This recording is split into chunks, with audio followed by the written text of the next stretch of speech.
Trump বললেন ধ্বংস, কিন্তু তদন্তে ইরানের হাতে এখনও মজুদ ৭০% ক্ষেপণাস্ত্র। মধ্যপ্রাচ্যের চলমান যুদ্ধের সবচেয়ে বড় প্রশ্ন এখন একটাই, সত্যি কি ইরান ভেঙে পড়েছে, নাকি প্রকাশ্যে যতটা দুর্বল দেখানো হচ্ছে বাস্তবে তার চেয়ে অনেক বেশি শক্তি ধরে রেখেছে তেহরান। যুক্তরাষ্ট্রের কেন্দ্রীয় গোয়েন্দা সংস্থা সিআইএর সাম্প্রতিক এক গোপন মূল্যায়নে সেই প্রশ্নকেই নতুন করে সামনে এনেছে। মার্কিন সংবাদ মাধ্যম ওয়াশিংটন পোস্ট এর সাম্প্রতিক প্রকাশিত তথ্য অনুযায়ী কয়েক সপ্তাহের ভয়াবহ হামলা, নৌ অবরোধ এবং অর্থনৈতিক চাপের পরেও ইরান এখনও যুদ্ধ শুরুর আগের প্রায় ৭০% ক্ষেপণাস্ত্র এবং ৭৫% ক্ষেপণাস্ত্র উৎক্ষেপণ সক্ষমতা ধরে রাখতে পেরেছে। অর্থাৎ ওয়াশিংটন প্রকাশ্যে যেভাবে ইরানের সামরিক শক্তিকে প্রায় ধ্বংস হয়ে গেছে বলে তুলে ধরছে, গোপন গোয়েন্দা বিশ্লেষণে তার চিত্র অনেকটাই ভিন্ন। গত ২৮ ফেব্রুয়ারি যুক্তরাষ্ট্র ও ইসরায়েলের যৌথ হামলার মাধ্যমে শুরু হওয়া এই যুদ্ধে মধ্যপ্রাচ্যের কৌশলগত বাস্তবতাকেই বদলে দিয়েছে। যুদ্ধের প্রথম দিকেই ইরান তাদের অনেক গুরুত্বপূর্ণ সামরিক স্থাপনা, ক্ষেপণাস্ত্র ঘাঁটি এবং শীর্ষ পর্যায়ের কমান্ডো অবকাঠামোর ক্ষতির শিকার করে।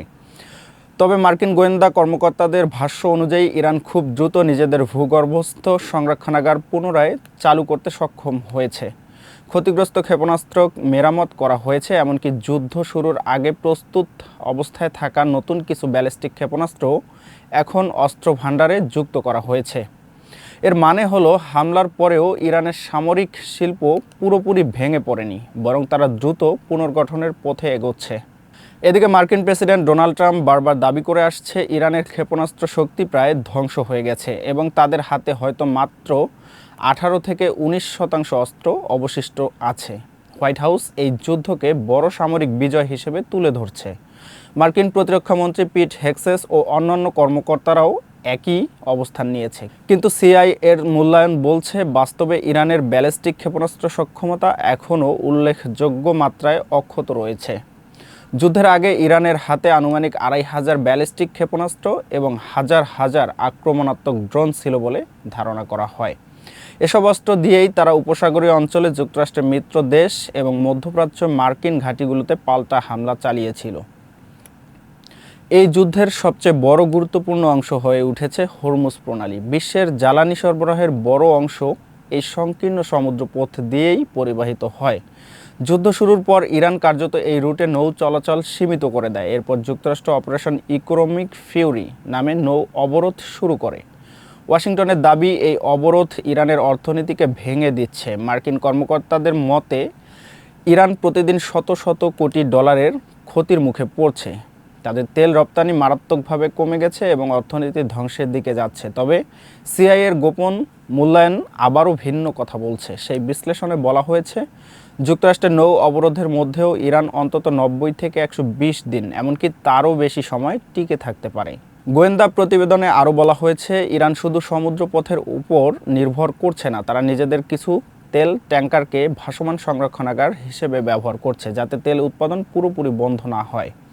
একই সঙ্গে মধ্য এশিয়ার দিকেও স্থলপথ ও রেলপথ ব্যবহার করে সীমিত আকারে তেল পরিবহনের সম্ভাবনাও বিবেচনায় রয়েছে। অর্থাৎ ইরান বিকল্প বাণিজ্যিক রুট তৈরির চেষ্টা করছে, যাতে দীর্ঘমেয়াদী অবরোধের মধ্যেও অর্থনীতিকে টিকিয়ে রাখা যায়। বিশেষজ্ঞদের মতে, এই যুদ্ধের সবচেয়ে ভয়ঙ্কর অস্ত্র হয়তো বড় ব্যালিস্টিক ক্ষেপণাস্ত্র নয়, বরং কম খরচের ড্রোন। কারণ ড্রোন খুব সহজেই তৈরি করা যায়, ছোট গুদামে লুকিয়ে রাখা যায় এবং হরমুজের মতো সংকীর্ণ জলপথে বিশাল আতঙ্ক তৈরি করতে পারে। তেল আবিবের ইনস্টিটিউট ফর ন্যাশনাল সিকিউরিটি স্টাডিজের জ্যেষ্ঠ গবেষক ড্যানি সিস্টিনেভিস বলেন, মাত্র একটি ড্রোন যদি কোনো তেলের ট্যাঙ্কারে আঘাত করে, তাহলে বিমা কোম্পানিগুলো আর সেই রুটে জাহাজ পাঠাতে চাইবে না। অর্থাৎ একটি ছোট ড্রোন হামলাই বৈশ্বিক জ্বালানি বাজারে বড় ধরনের সংকট তৈরি করতে পারে। আরেকটি গুরুত্বপূর্ণ বিষয় হলো, এই যুদ্ধে কেবল সামরিক লড়াই নয়, এটি মনস্তাত্ত্বিক ও রাজনৈতিক সহনশীলতার যুদ্ধ। মার্কিন কর্মকর্তারা মনে করছে, ইরানের শাসক গোষ্ঠী এখন আগের চেয়ে আরও কঠোর ও দৃঢ় অবস্থানে আছে। তাদের বিশ্বাস, যুক্তরাষ্ট্রের রাজনৈতিক ধৈর্যের চেয়েও তারা বেশি সময় টিকে থাকতে পারবে। ইতিহাসও দেখিয়েছে, দীর্ঘ অবরোধ এবং বিমান হামলার মধ্যেও অনেক কর্তৃত্ববাদী রাষ্ট্র বহু বছর টিকে থাকতে সক্ষম হয়েছে। ফলে শুধু অর্থনৈতিক চাপে ইরানকে দ্রুত আত্মসমর্পণে বাধ্য করা কঠিন হতে পারে। যুদ্ধের আরেকটি বড় দিক হলো ক্ষয়ক্ষতির বাস্তব চিত্র। ওয়াশিংটন পোস্টের এক অনুসন্ধানী প্রতিবেদনে দাবি করা হয়েছে, ইরানের পাল্টা হামলায় মধ্যপ্রাচ্যে মার্কিন সামরিক স্থাপনাগুলোতে অন্তত 228টি অবকাঠামো বা সামরিক সরঞ্জাম ক্ষতিগ্রস্ত বা ধ্বংস করা হয়েছে, যা প্রকাশ্যে স্বীকার করা তথ্যের চেয়েও অনেক বেশি। একই সঙ্গে গোয়েন্দা বিশ্লেষণে বলা হয়েছে, ইরান আবারও দ্রুত ক্ষেপণাস্ত্র উৎপাদন শুরু করার সক্ষমতা অর্জন করেছে, অর্থাৎ যুদ্ধ দীর্ঘ হলেও তেহরানের সামরিক শক্তি আবারও পুনর্গঠিত হওয়ার সম্ভাবনা রয়েছে। সব মিলিয়ে এখন মধ্যপ্রাচ্যের পরিস্থিতি এমন এক পর্যায়ে দাঁড়িয়েছে যেখানে উভয় পক্ষই নিজেদের বিজয় দাবি করছে, কিন্তু বাস্তবে কেউই পুরোপুরি কৌশলগত সাফল্য নিশ্চিত করতে পারেনি। যুক্তরাষ্ট্র ও ইসরায়েলের সামরিক বড় আঘাত হেনেছে ঠিকই, কিন্তু ইরান এখনও ভেঙে পড়েনি, বরং যুদ্ধ দীর্ঘায়িত হলে হরমুজ প্রণালী, বৈশ্বিক জ্বালানি বাজার এবং পুরো মধ্যপ্রাচ্য নিরাপত্তা পরিস্থিতি আবারও অনিশ্চিত হয়ে উঠতে পারে। আর সেই কারণেই এখন সবচেয়ে বড় প্রশ্ন, এই যুদ্ধ কি সত্যি ইরানকে দুর্বল করেছে, নাকি দীর্ঘমেয়াদে তেহরান আবারও কঠিন ও বিপজ্জনক প্রতিপক্ষ হয়ে ফিরে আসছে?